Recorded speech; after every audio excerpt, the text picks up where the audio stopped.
नमस्कार. 2 दिवस वाट पाहण्यात गेले, 2 दुःखात गेले. हिशोब करतो आहे आता किती राहिले डोईवरती उन्हाळे. शेकडो वेळा चंद्र आले, तारे फुलले, रात्र धुंद झाली. भाकरीचा चंद्र शोधण्यात जिंदगी बर्बाद झाली. भाकरीचा चंद्र शोधण्यात ज्यांची जिंदगी बर्बाद झाली, त्यांना नायक म्हणून कवितेच्या माध्यमातून जर पटलावर कोणी आणलं असेल तर ते कवी नारायण सुर्वे. सुर्वे हे अनाथ होते.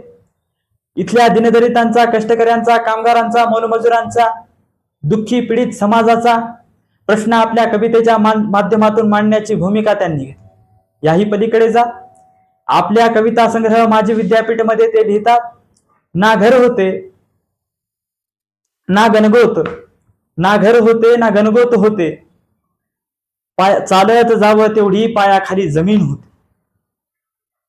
म्हणजे आपल्याजवळ काहीच नाही आणि आपल्याजवळ सारं काही आहे, हे जीवनाचं तत्वज्ञान ते या माध्यमातून आपल्याला सांगून जातं. एखाद्या कवीची कविता ही फक्त समाजापुरती मर्यादित न राहता ती समाजाचं, समाज मनाचं वास्तव, समाजाचं दुःख आपल्या कवितेमधून मांडू लागते. ती फक्त कुठल्या समाजाची, जातीची, प्रदेशाची, प्रांताची मर्यादित न राहता ती विश्वात्मक बनू लागते, ती मानवतेची बनू लागते. असंच मानवतेला केंद्रबिंदू ठेवून आपली लेखणी कष्टकऱ्यांच्या वाट्याला देणारे कवी नारायण सुर्वे.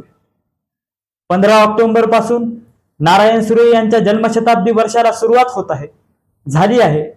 आणि त्यांच्या जन्मशताब्दी वर्षामध्ये आपल्याला काय करायचं असेल तर तो कष्टकऱ्यांचा, कामगारांचा, इथल्या दीनदलित पीडितांचा, समाजामध्ये दुःखी असलेल्या माणसांचा विषयी प्रश्न विचारणारा, व्यवस्थेला प्रश्न विचारणारा जो विचार आहे तो विचार टिकवण्याची भूमिका घेतली. तोच विचार हा महाराष्ट्र धर्माचा विचार आहे. आणि हा महाराष्ट्र धर्माचा विचार टिकून तीच खऱ्या अर्थानं नारायण सुर्वे यांच्या विचारांचं जोपासणीची भूमिका असेल. जन्मशताब्दी वर्षामध्ये ही काम आपण नक्कीच करू. त्यांचा विचार जोपासण्याचा सातत्यानं प्रयत्न करत राहू. धन्यवाद.